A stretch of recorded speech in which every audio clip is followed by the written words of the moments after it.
Hello everyone, welcome to my YouTube channel Envirotrics. मैं हूं doctor Savita कलशन और आज हम स्टार्ट करने वाले हैं पार्ट 7 ऑफ PYQ सेशन। तो चलिए देखते हैं क्वेश्चन नंबर 30 क्या कह रहा है कि soil organism provide various ecosystem services. Option number A, decaying and cycling of organic material. Option number B, preventing soil erosion. Option number C, cleansing water. Option number D, affecting the composition of atmosphere. और इनमें से क्या choose करना है? Correct answer choose करना है। ठीक है, तो सबसे पहली बात की क्वेश्चन क्या कह रहा है कि सॉइल ऑर्गेनिज्म जो है वो क्या प्रोवाइड करता है इकोसिस्टम सर्विसेज में। तो decaying and cycling of organic matter की हम बात करें तो डिकम्पोजिशन, ठीक है, डिके करता है जो सॉइल में मटेरियल प्रेजेंट होता है उसको डिकम्पोजिशन के लिए अगर हम बात करें तो ऑप्शन नंबर ए करेक्ट है। देन ऑप्शन नंबर बी की बात करें, प्रिवेंटिंग सॉइल इरोजन, ये भी करेक्ट है। फंगी और माइक्रोब्स जो होते हैं या वर्म्स जो रूट में प्रेजेंट होते हैं उसकी हेल्प से जो है हम सॉइल और इरोजन को बचा सकते हैं, ठीक है। देन क्लिनजिंग वाटर की अगर हम बात करें तो सॉइल मॉइस्चर क्या करता है? फिल्टर करता है पोल्यूशन को, ठीक है। तो क्लिनजिंग दी वाटर, ये भी ऑप्शन ठीक है।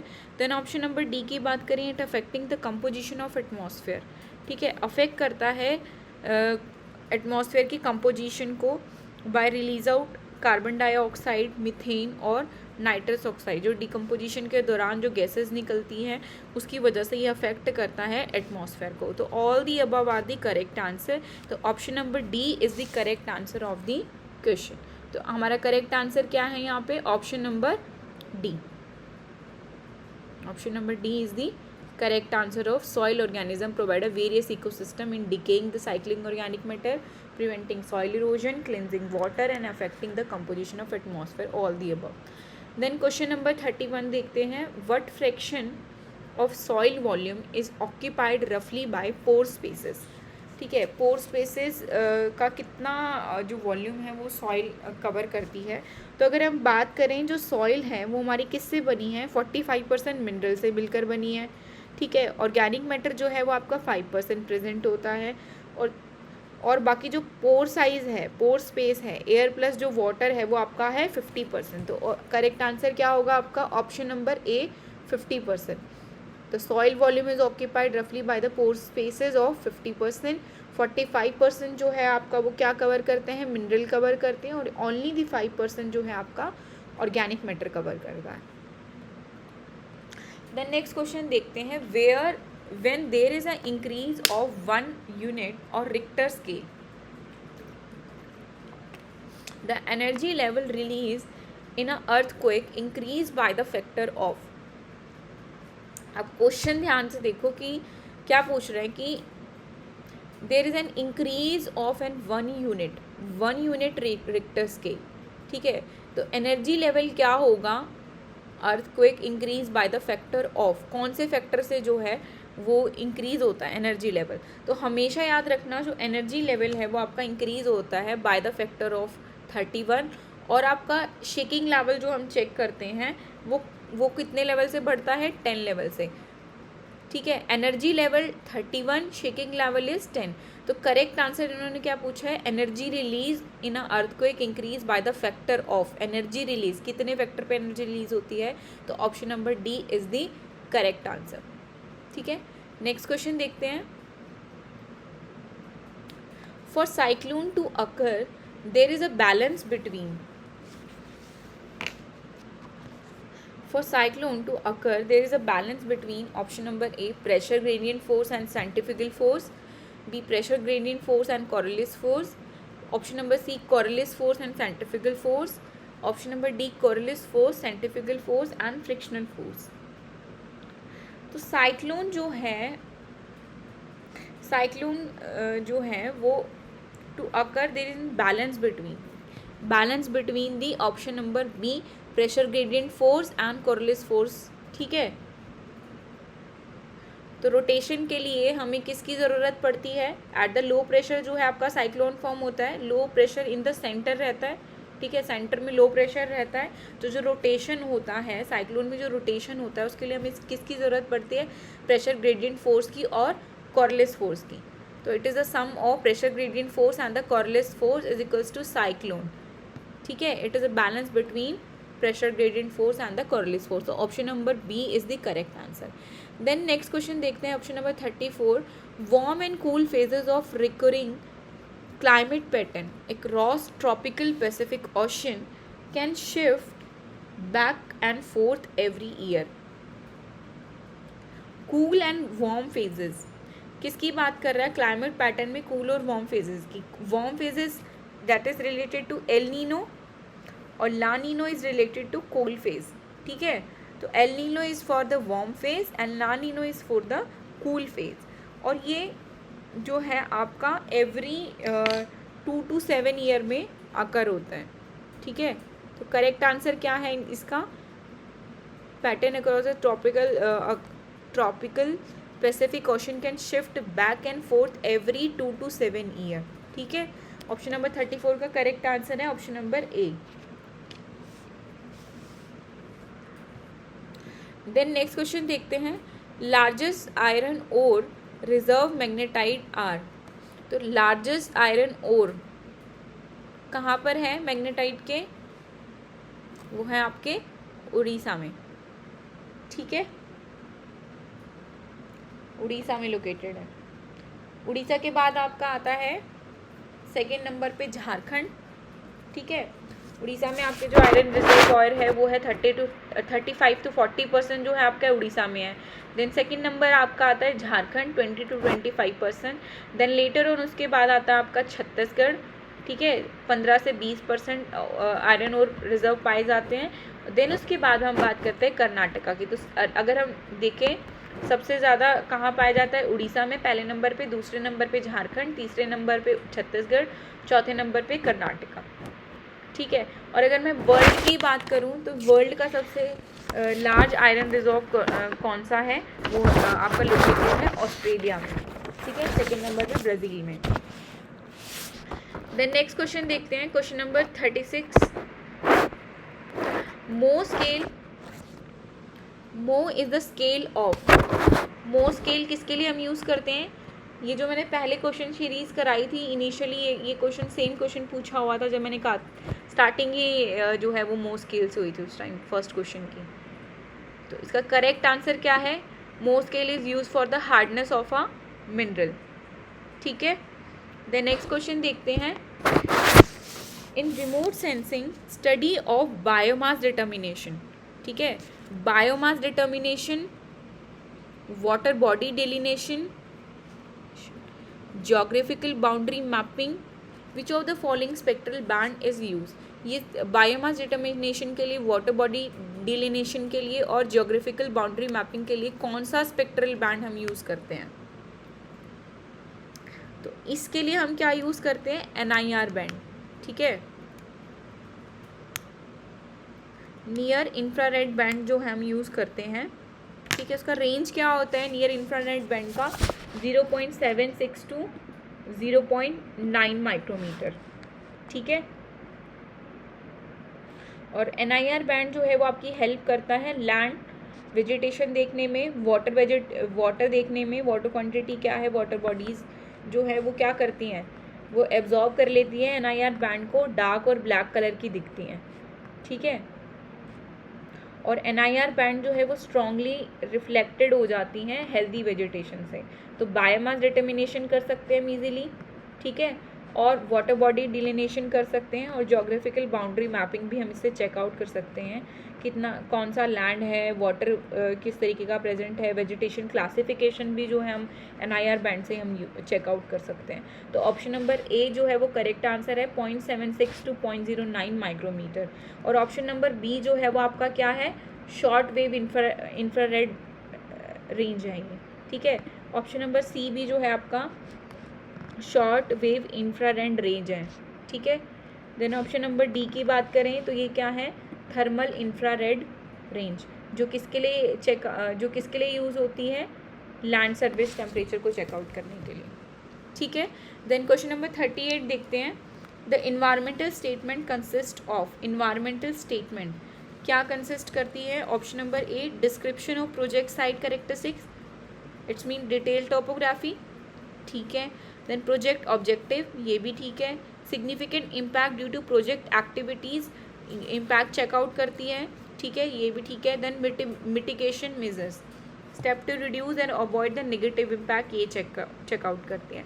तो all the questions, all the above are correct, ठीक है। तो करेक्ट आंसर क्या होगा आपका? Option number C. Then next question देखते हैं, question number 39। Environmental audit provide, environmental audit क्या प्रोवाइड करता है हमें? Cost benefit analysis, no. A framework of measuring environmental performance of industry, yes this is correct. क्या चेकआउट करता है? Measuring the environmental performance of industry and company. C भी नहीं होगा क्योंकि quantification of financial cost of management, it is the monetary impact और economic evaluation में हम इसको कंसिडर कर सकते हैं। देन ऑप्शन नंबर डी की अगर हम बात करें तो life cycle analysis of product being manufactured and processed in a industry company, no this. ये वाला ऑप्शन जो है हम किसके लिए कंसिडर कर सकते हैं? इन्वायरमेंटल इम्पैक्ट ऑफ प्रोडक्ट को चेकआउट करने के लिए, ये इकोनॉमिक इवैल्यूएशन के लिए और ये environmental impact of a product check out करने के लिए, ठीक है। तो क्वेश्चन नंबर 39 का करेक्ट आंसर क्या है? Framework of measuring environmental performance of industry, option number B. Then next question देखते हैं, question number 40। In context of K species which of the following statement is true? तो K species जो होती हैं उसमें क्या होता है आपका? स्लो ग्रोथ रहती है, ठीक है, स्लो ग्रोथ रहती है, और ऑफस्प्रिंग जो हैं वो फ्यू ऑफस्प्रिंग जो हैं वो प्रोड्यूस होते हैं, स्टेबल पॉपुलेशन रहती है और हाई सस्टेनेबल रेट रहता है, ठीक है। और ये क्या है आपका? डेंसिटी डिपेंडेंट ग्रोथ रहती है इसमें। तो करेक्ट आंसर जो है आपका यहाँ पे क्या होगा? और K selection species that is always related to carrying capacity, close to carrying capacity, ठीक है।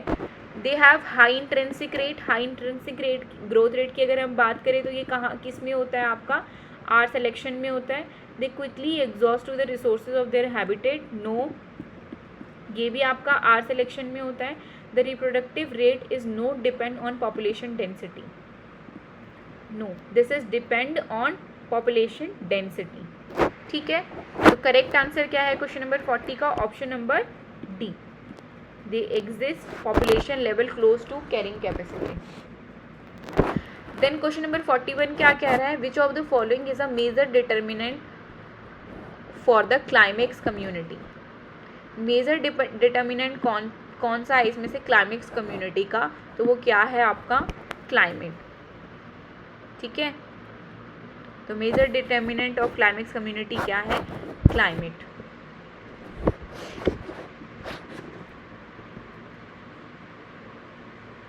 देन नेक्स्ट क्वेश्चन देखते हैं, question number 42। Microflora and fauna does not include. तो माइक्रोफ्लोरा एंड फोना जो है वो कंसिस्ट करते हैं, flora is consist the tiny plants and fauna is consist the tiny particles और टाइनी एनिमल्स, ठीक है। तो निमोटोडा की बात करेंगे तो निमोटोडा जो है वो आपका माइक्रोफोना है। प्रोटोजोआ की बात करेंगे, ये भी आपका माइक्रोफोना में कंसिडर होता है। फंगी जो है वो भी आपका माइक्रोफोना में कंसिडर होती है। एम्फीपोडा जो है वो किस में कंसिडर होता है आपका? मैक्रोफोना में, ठीक है। तो option number D is the correct answer, क्योंकि उन्होंने पूछा है not. in forest ecosystem the ecological efficiency is typically in the range of, forest ecosystem में इकोलॉजिकल एफिशिएंसी किस रेंज में होती है?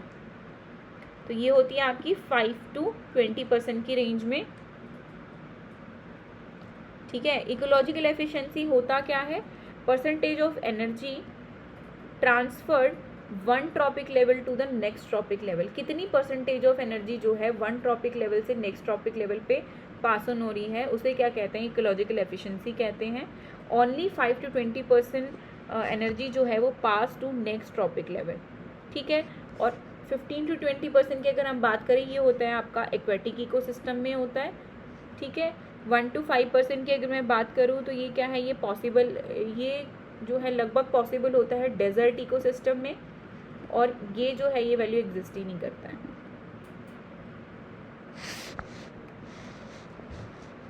ठीक है, देन नेक्स्ट क्वेश्चन देखते हैं, question number 44, how many biosphere reserve are there in India at present. Totally कितने बायोस्फीयर रिजर्व प्रेजेंट हैं इंडिया में? तो टोटल कितने बायोस्फीयर रिजर्व हैं? टोटल 18 बायोस्फीयर रिजर्व है। और बायोस्फीयर रिजर्व, कल कमेंट बॉक्स में क्वेश्चन आया था, what is biosphere reserve, what is the difference between biosphere reserve and national park. तो बायोस्फीयर रिजर्व जो होते हैं आपके बड़े प्रोटेक्टेड एरियाज होते हैं, जिसमें हम बेसिकली क्या करते हैं कि जिसमें हम बेसिकली ये करते हैं कि हम प्रिजर्व करते हैं नेचर को। ठीक है, और वहाँ पे क्या है, आपके सराउंड में जो है वो लोग भी रहते हैं, पीपल भी रहते हैं, तो नेचर और people living together in balance condition. ठीक है, 3 तरीके के जोन होते हैं आपके बायोस्फीयर रिजर्व में, कोर जोन, बफर जोन और ट्रांजिशन जोन। कोर जोन की अगर मैं बात करूँ तो यहाँ पे ह्यूमन एक्टिविटी जो है वो कम्प्लीटली प्रोहिबिटेड होती है। ठीक है, और बफर जोन की अगर मैं बात करूं तो बफर जोन में जो होती है वो एक्टिविटी लिमिटेड होती है, सिर्फ रिसर्च जैसी एक्टिविटीज़ जो हैं वो हो सकती हैं। देन ट्रांजिशन जोन की मैं बात करूं तो ट्रांजिशन जोन में सस्टेनेबल ह्यूमन एक्टिविटीज़ होती हैं, फार्मिंग, इको टूरिज़्म, इस तरीके की एक्टिविटीज़ हम कर सकते हैं। ठीक है, और अगर मैं नेशनल पार्क की बात करूँ तो नेशनल पार्क जो है वो स्ट्रिक्टली जो है जहाँ पर ह्यूमन एक्टिविटी, किसी भी तरीके की कोई भी ह्यूमन एक्टिविटी जो है वो अलाउड नहीं होती हैं, और सिर्फ जो है हम यहाँ पे नेचर ओरिएंटेड होते हैं, जहाँ पे नेचर को प्रोटेक्ट करके रखा जाता है वाइल्ड एनिमल्स के पर्सपेक्टिव से। ठीक है, तो डिफरेंस समझ आया। जहाँ पर जो बायोस्फीयर रिजर्व होते हैं, ठीक है, वो लार्ज एरिया कवर करते हैं। ठीक है, और जहाँ पर नेचर प्लस पीपल जो हैं वो एक साथ रहते हैं, they are live together in a balance condition. और टोटल जो है आपके 18 बायोस्फीयर रिजर्व है, और फर्स्ट जो बायोस्फीयर रिजर्व था आपका नीलगिरी बायोस्फीयर रिजर्व था, जो कब बनाया गया था? 1986 में। और नीलगिरी बायोस्फीयर रिजर्व जो है आपका लोकेटेड कहाँ है? तमिलनाडु में लोकेटेड है, तमिलनाडु, केरला और कर्नाटका की बाउंड्रीज में। ठीक है,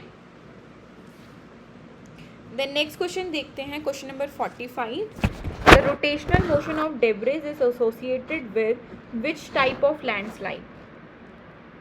rotational motion of debris is associated with which type of landslide. कौन सी तरीके की लैंडस्लाइड के साथ जो है वो रोटेशनल मोशन एसोसिएट होता है? ठीक है, अगर मैं अर्थ फ्लो की बात करूं तो अर्थ फ्लो में क्या होता है कि स्लो विस्कस और फाइन ग्रेन्यूल्स का स्लो विस्कस मूवमेंट होता है, तो ऑप्शन नंबर ए नहीं होगा। ठीक है, मड फ्लो की बात करूँ तो यहाँ पे फास्ट मूविंग होते हैं ये, वेट डेब्रिस जो है वो बहुत जल्दी जो है वो नीचे आकर डिपोजिट हो जाता है, जो ये कहाँ पर होता है? Like mud of river. ठीक है, तो मड फ्लो भी नहीं होगा आपका। देन रॉक फॉल की हम बात करें तो ये भी नहीं है, तो आपका जो करेक्ट आंसर है वो क्या है? स्लम्प्स। ठीक है, स्लम्प्स जो हैं वो आपके कर्व में मूव होते हैं सरफेस रोटेशन के साथ साथ। ठीक है, पार्टिकल जो हैं वो मूव होते हैं कर्व सरफेस रोटेशन के साथ। तो आपका ऑप्शन नंबर डी जो है वो करेक्ट आंसर है क्वेश्चन नंबर 45 का। तो चलिए आज का सेशन आज हम यहीं कंप्लीट करते हैं। अगर वीडियो पसंद आए लाइक, शेयर और सब्सक्राइब करना ना भूलें, और कोई भी डाउट हो तो कमेंट सेक्शन में ज़रूर आपका क्वेश्चन लिखें। Thank you so much.